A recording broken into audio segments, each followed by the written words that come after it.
The day my mother sold our house, the only sound I remember was the hollow thud of the sold sign being hammered into the front yard.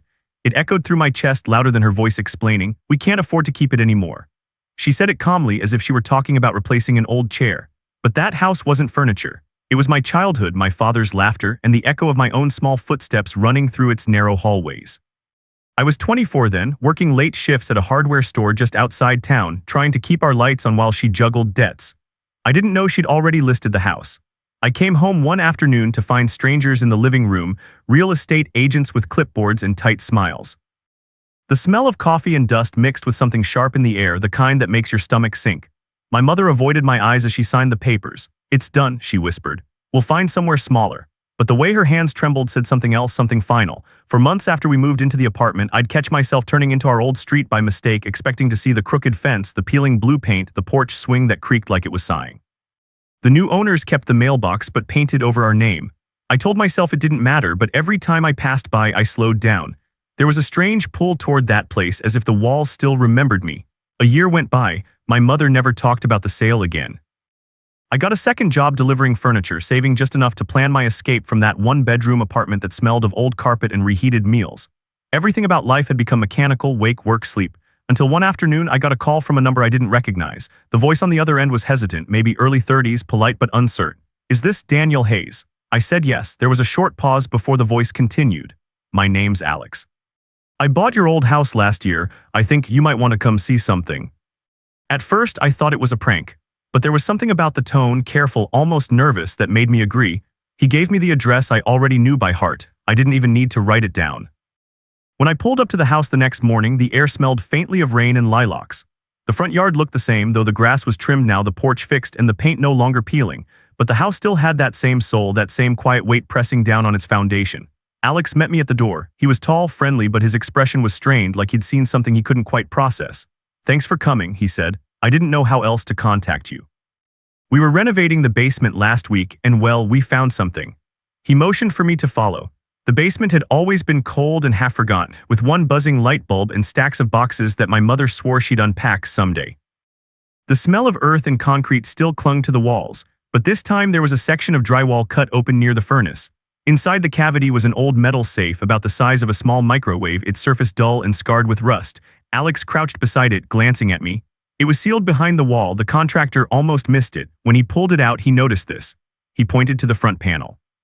Etched faintly into the metal, beneath layers of dust, were 6 letters: my name, DHAYES. The edges of the engraving were uneven, like it had been carved by hand with something blunt. For a few seconds, I couldn't breathe. My father's handwriting flashed through my mind, those deep, deliberate strokes. He died when I was 8. A heart attack, they said. But in all those years, I'd never known he'd hidden something. The sight of that safe felt like a ghost reaching out from the past. "I didn't open it," Alex said, as if reading my thoughts. "It felt wrong, like it wasn't mine to open." We set it on the workbench. The lock was old, mechanical, the kind that required a combination. I ran my fingers over the dials, feeling the rough texture of age and secrets. No keyhole, no latch, just 3 rusted dials that refused to move easily. My mother's voice echoed in my head, words from years ago. "Your father loved puzzles. Everything had a code with him: birthdays, anniversaries, even Wi-Fi passwords." I took a deep breath and turned the first dial to 0, the second to 2, the last to 4, my birthday, February 4th. There was a click. A small sound, almost too faint to believe, but real. My pulse jumped. Alex stepped back as I slowly pulled the handle. It resisted for a moment, then gave way with a metallic sigh. Inside were 2 things: an envelope yellowed and brittle and a folded photograph. The photo was of my father standing beside a man I didn't recognize, both younger, both in front of a house that wasn't ours. On the back, written in my father's familiar hand, were the words, "He kept his promise." The envelope was thicker than I expected, sealed with a dark red wax that had long since cracked. I hesitated. There was something sacred about that seal, as if breaking it might disturb the silence that had slept here for decades. But curiosity, no, something deeper, something ancestral, pushed me to tear it open. Inside was a letter. The paper was aged, the ink slightly faded, but his handwriting was unmistakable, steady, and deliberate. "Danny," it began, "if you're reading this, then your mother has sold the house. That means she never told you the truth about what lies beneath it." My vision blurred. The words swam for a moment before coming into focus again. "This home was never fully ours. It was collateral. A promise I made years before you were born. I can't explain everything here, but I've hidden something important in a place only you would think to look. The man in the photograph, his name is Benjamin. If he's still alive, he'll know what to do. Trust him. And son, forgive your mother. She did what she thought was right." I read it twice, 3 times. My hands were shaking. A hidden debt, a promise, the name Benjamin. None of it made sense. Alex stood quietly beside me waiting, but I couldn't find words to fill the space. I folded the letter carefully, sliding it back into the envelope, and stared at the photograph again. My father's smile in that picture wasn't the tired one I remembered. It was freer, like he was part of something bigger than himself, something he never told us. When I finally looked up, the rain outside had started again, tapping lightly against the small basement window. Alex's voice broke the silence. "Are you okay?" I nodded slowly, though I was. The letter wasn't an answer, it was an invitation, one that had waited years for me to find. And as the thunder rolled softly above us, I realized this wasn't about losing a house anymore. It was about finding what had been buried with it. That night I barely slept. The letter replayed in my mind like a looping film, each word heavy with meaning I couldn't yet grasp. It was collateral, a promise. What could that possibly mean, and who was Benjamin? I had never heard that name before, not from my mother, not from any of my father's old friends. It was like he'd buried a piece of his life in the walls, waiting for the right moment to wake it up again. By morning, curiosity had turned into something stronger, an obligation. I couldn't shake the feeling that my father was asking me to finish something he couldn't. The problem was, I had no idea where to start. The photo was my only clue. I laid it on my small kitchen table under the yellow light and studied every detail. The background wasn't familiar. The house behind them looked older, maybe rural, surrounded by what seemed like fields or a dirt road. It wasn't our town. On the back, beneath the words, "He kept his promise," there was a faint stamp barely visible, but when I tilted the picture under the light, I could read it. Hillside Acres, 1989. I searched the name online. Hillside Acres was a small farming community 2 hours west, a place most people had forgotten existed. There wasn't much about it, just a few old listings and a map, but that was enough. I packed a bag, tucked the letter and photo into a folder, and set off after sunrise. The road stretched endlessly, lined with golden fields swaying in the wind. The further I drove, the quieter the world became, until even the radio static faded out. By the time I reached the town sign, rusted, leaning, barely legible, I felt like I'd stepped backward in time. Hillside Acres was smaller than I'd imagined. A handful of houses, a diner, a gas station, and a post office that looked abandoned. When I asked the woman behind the diner counter if she knew anyone named Benjamin, she frowned thoughtfully. "Ben Miller, maybe, lives out past the silos. Doesn't talk much these days." She scribbled directions on a napkin. "You a relative?" I hesitated, then nodded, something like that. The drive out to Ben Miller's property took 10 minutes. The road turned from asphalt to gravel, then dirt, bordered by tall, dry grass and wire fences. At the end stood a faded farmhouse with a red barn and an old pickup that looked like it hadn't moved in years. A dog barked once as I pulled up, then retreated under the porch.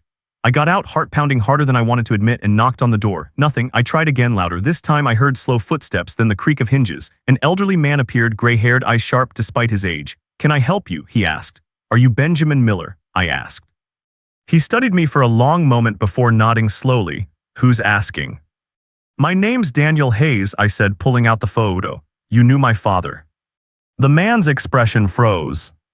His eyes flicked to the picture in my hand, and for the briefest moment I saw something change in him, shock, recognition, then something like fear. He opened the door wider. "Come in." The air inside the house smelled faintly of tobacco and pine. Old photographs lined the walls, yellowed with age. He motioned for me to sit while he poured 2 glasses of water. When he finally spoke, his voice had softened. "Your father, I never thought I'd hear that name again." "You knew him well?" I asked. Ben nodded slowly. "We were partners in a way, not in business, something more personal. He trusted me with things he couldn't tell your mother about. I suppose that safe means you found it." I pulled the letter from my folder and placed it on the table. "He said this house was collateral.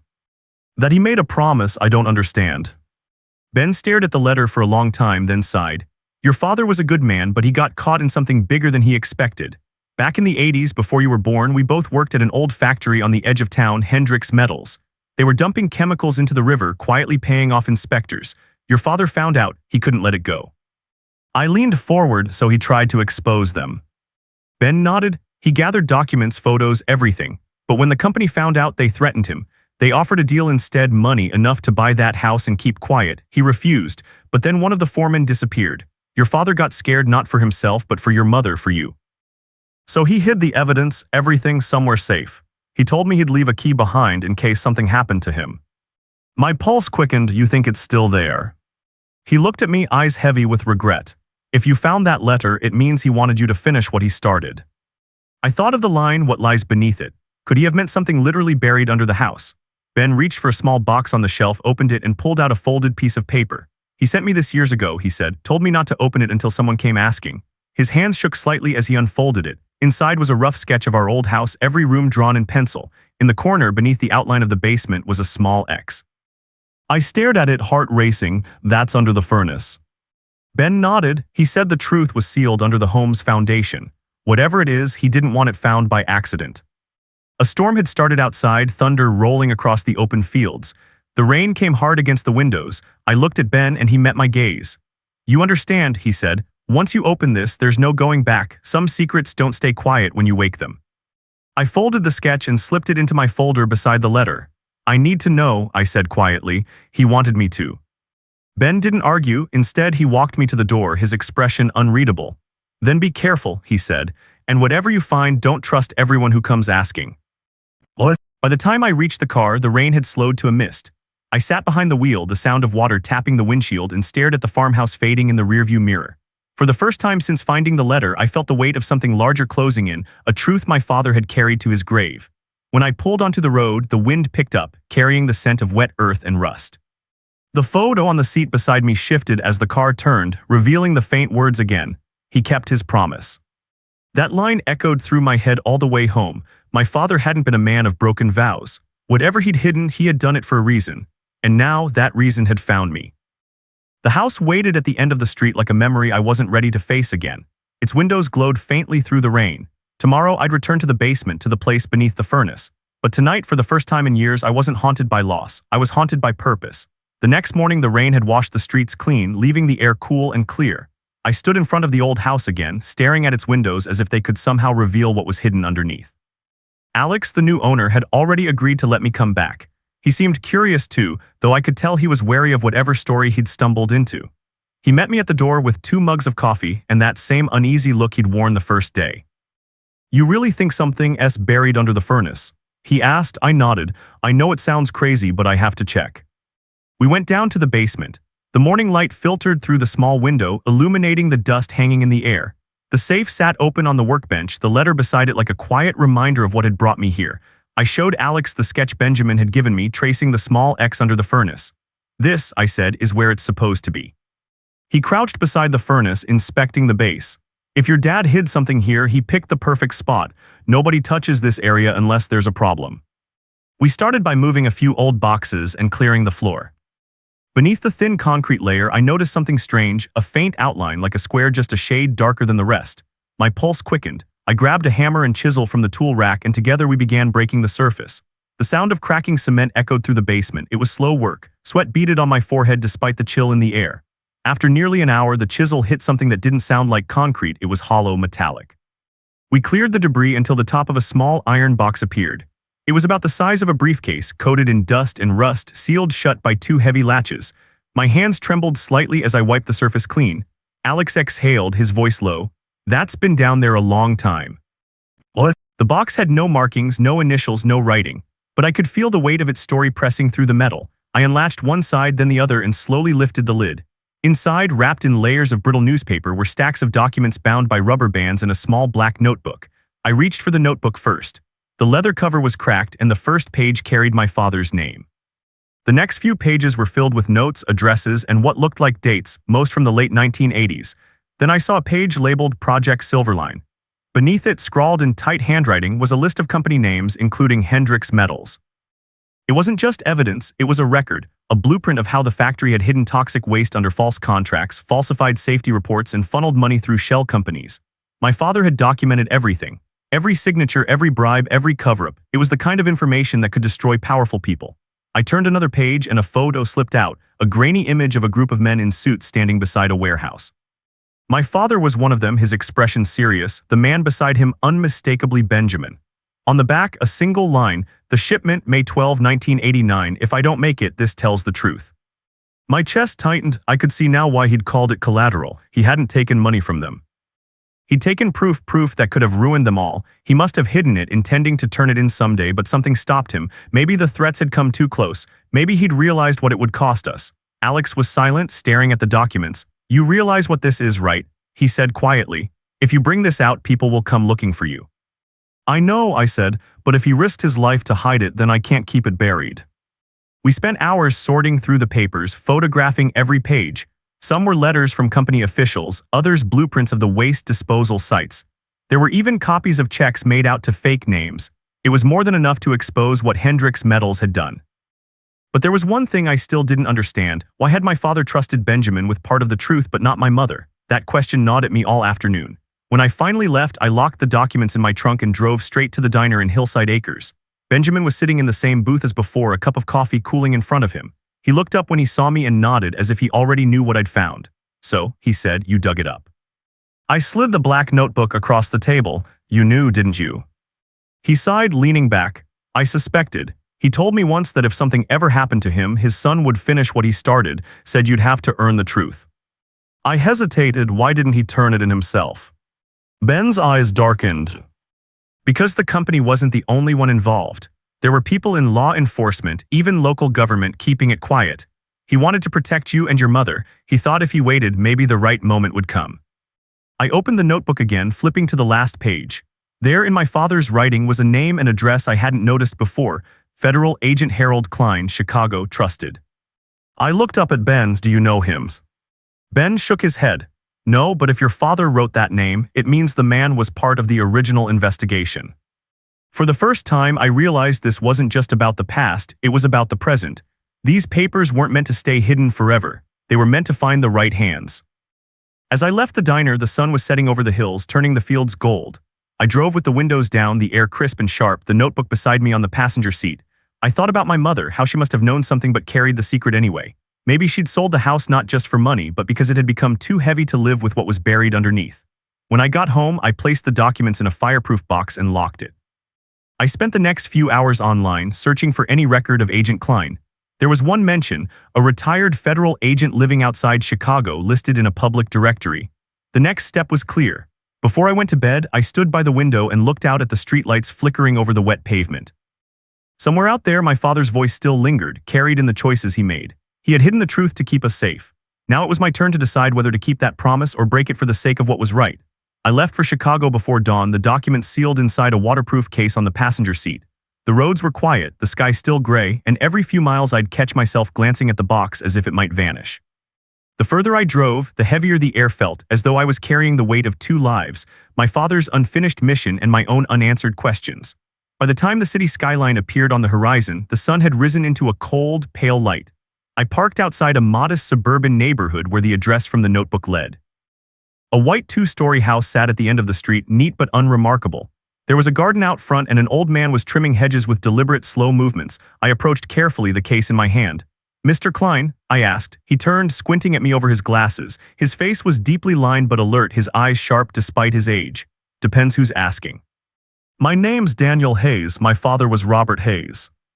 The clipper stopped midair. His expression shifted, a mix of recognition and something like dread.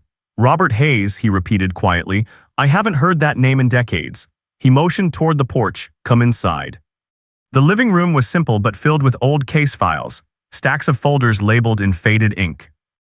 On the mantel was a framed photograph of a younger Klein shaking hands with men in suits, federal officials by the look of them. He poured us both coffee, his hands steady despite the tension in the room.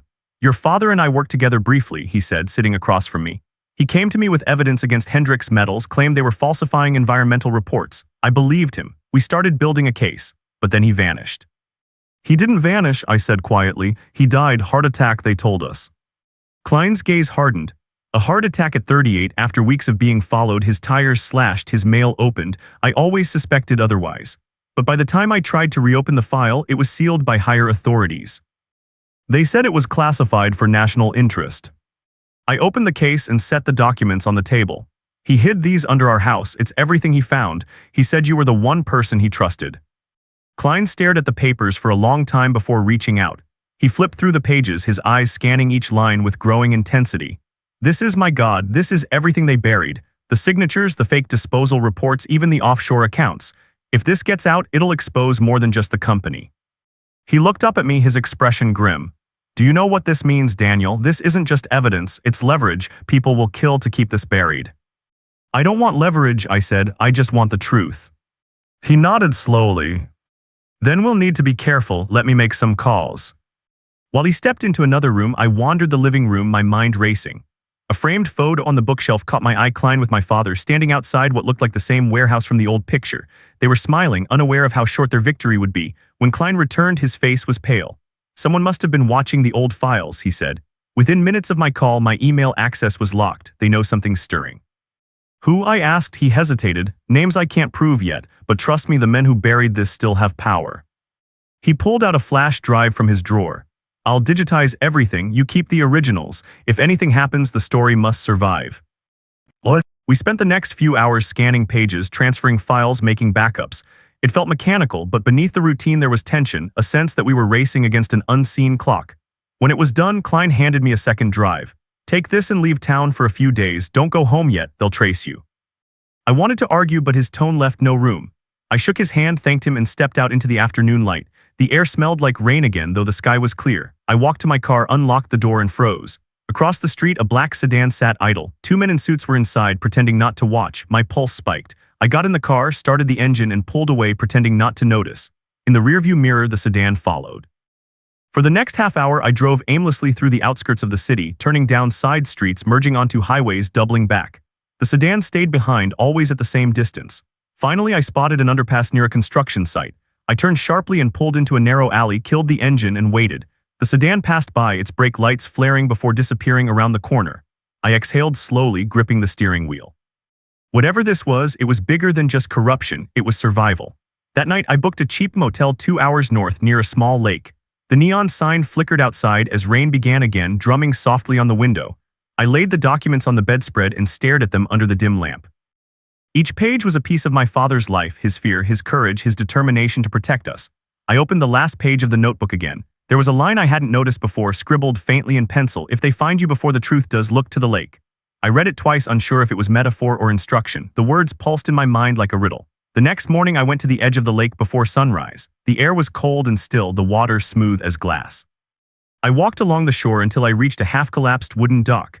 Something caught my eye near the base, an old lockbox half buried in mud, its metal corroded by years of moisture. I dug it out with trembling hands and pried it open. Inside were several Polaroid photos, water-stained but still visible. They showed barrels marked with hazardous waste symbols being loaded into unmarked trucks, the same trucks from my father's documents. In one photo, a man stood in the background wearing a federal badge. I looked closer and felt my stomach drop. It was Klein. A wave of confusion and disbelief hit me. My father's note had said to trust him, but these photos told another story. I flipped through the remaining pictures, each one showing Klein present during the operations my father was documenting. He hadn't been helping expose the truth, he had been protecting it. I closed the box and stood there, the lake mist curling around me like smoke. The betrayal felt like a second death, sharper than the first. My father's last message had warned me about trust, and I had walked straight into the same trap. The sound of tires crunching gravel broke the silence. I turned toward the parking lot and saw a black sedan approaching slowly through the fog, the same one from before. The engine of the black sedan rumbled low as it rolled to a stop near the shore. I could see two figures inside through the windshield, silhouettes against the faint light. My pulse quickened, but I forced myself to stay calm. The box with the photos was still in my hands, the mud dripping from its corners. There was no time to think. I tucked it under my jacket and stepped behind the old boathouse, moving quietly along the wooden planks that creaked under my shoes. The car doors opened. Two men stepped out dressed in black coats, scanning the area with deliberate precision. One of them carried a small radio, the other rested his hand near his hip. I couldn't see a gun, but the threat hung heavy in the air. I crouched behind a support beam and waited, listening to their muffled voices. "He was here," one said. "The tracks lead from the parking lot." "Check the dock," the other replied. "Klein wants this over tonight." Klein, hearing his name, felt like a punch, so it was true. The man I'd trusted had betrayed both me and my father, feeding me just enough truth to bring everything out into the open. My father must have discovered it years ago. That's why he'd written the note. That's why he'd buried the second box near the lake. I stayed still as the men walked closer. One of them shone a flashlight across the dock, the beam sweeping inches from where I hid. I held my breath, pressing against the rough wood. The light passed and I heard footsteps receding. A car door slammed again, then silence. When I dared to look, the sedan was gone. For several minutes I didn't move. The only sounds were the soft lapping of the water and the distant hum of the highway. Finally, I stepped out from behind the boathouse and looked at the lake, the fog curling over its surface like a ghost. The betrayal burned in my chest, but beneath it was clarity. I knew what I had to do. I walked back to my car and started driving without a destination. The world outside was washed in gray, the kind of morning that felt endless. My father had tried to protect me, but he had also left a trail meant to be followed. He must have believed that someday the truth would find its voice through me. After hours on the road, I stopped at a small public library in a town I didn't recognize. The librarian was an older woman with kind eyes who barely looked up as I carried my laptop to the corner desk. I connected to the Wi-Fi, inserted the flash drive, and opened the scanned files. Thousands of pages glowed on the screen, reports, signatures, photographs, proof that couldn't be denied. I didn't have the power to fight corporations or corrupt agents, but I had something better, the truth and the means to share it. I uploaded every document, every image to multiple encrypted archives. Then I wrote a simple message and attached it to the files before sending them anonymously to major news outlets, environmental groups, and independent journalists. My father died trying to protect this story. Let his truth be known. When the progress bar reached 100%, I sat back and exhaled. It felt like the first real breath I'd taken in years. The fear was still there, but now it had purpose. I unplugged the drive, deleted every trace, and left the library without looking back. Outside, the wind had picked up. The sun was trying to break through the clouds, streaks of light cutting through the haze. I drove until the gas tank was nearly empty and stopped at a roadside diner for coffee. The news played quietly on the mounted television above the counter, the sound faint beneath the clinking of dishes. Then I heard the anchor's voice. This morning, a trove of documents exposing decades of environmental corruption at Hendrix Metals was leaked to multiple outlets. Federal officials are investigating. Sources suggest the evidence dates back to the late 1980s and includes internal memos, payment records, and classified reports. I froze, coffee halfway to my lips. They were talking about my father's work. His name wasn't mentioned, but it didn't need to be. I knew. The doorbell jingled as two men entered the diner, both wearing dark coats. My grip on the cup tightened. For a second, I thought they might be after me, but they passed without a glance and took seats by the window. Still, the instinct to move returned. I paid the bill and left before the waitress even brought the change. By the time I reached the next town, the story had spread online. Headlines were everywhere. Whistleblower's son uncovers hidden scandal. Truth buried for 35 years finally revealed. Every article carried pieces of my father's legacy. And every share, every comment felt like justice pulling his name out of the shadows. That night, I stopped at a motel just outside the city. My phone buzzed nonstop with unknown numbers, but I ignored them. I turned on the television instead. Federal agents were shown raiding corporate offices, seizing files, arresting executives. Then, unexpectedly, the screen showed a photo of Agent Harold Klein being led away in handcuffs, his expression hard and unrepentant. The reporter's voice cut through the noise. Former federal agent Harold Klein is being charged with obstruction, evidence tampering, and conspiracy in connection with the Hendrix Metals cover-up. I couldn't move, it was over. The man who had betrayed my father was finally exposed. I switched off the television and sat in the dark for a long time, listening to the hum of the heater and the wind outside. For the first time, the silence didn't feel heavy, it felt earned. At dawn, I drove back toward the lake. The mist still hovered over the water, unchanged, eternal. I walked to the edge of the dock and pulled the box from under my jacket one last time. The photos, the mud, the proof, it had all served its purpose. I opened the lid and watched the wind catch the loose pages, sending them drifting into the lake one by one. They floated for a moment before sinking, leaving only ripples behind. "This was your story, Dad," I whispered. "I just finished it." The sunlight broke through the clouds, reflecting off the surface like 1,000 tiny stars. I stood there until the cold reached my bones, then turned to leave. The world felt different, lighter somehow, but also lonelier. The truth had freed me, but it had also cost everything that once tied me to the past. As I reached my car, my phone vibrated again. This time it was an unknown message, short and simple. "He'd be proud of you. B." What? I stared at the screen, a quiet smile spreading across my face. I didn't know if Benjamin had sent it or someone else, but it didn't matter. The promise had been kept. The silence was finally broken, and for the first time my father's shadow wasn't something I lived under. It was the light that led me forward.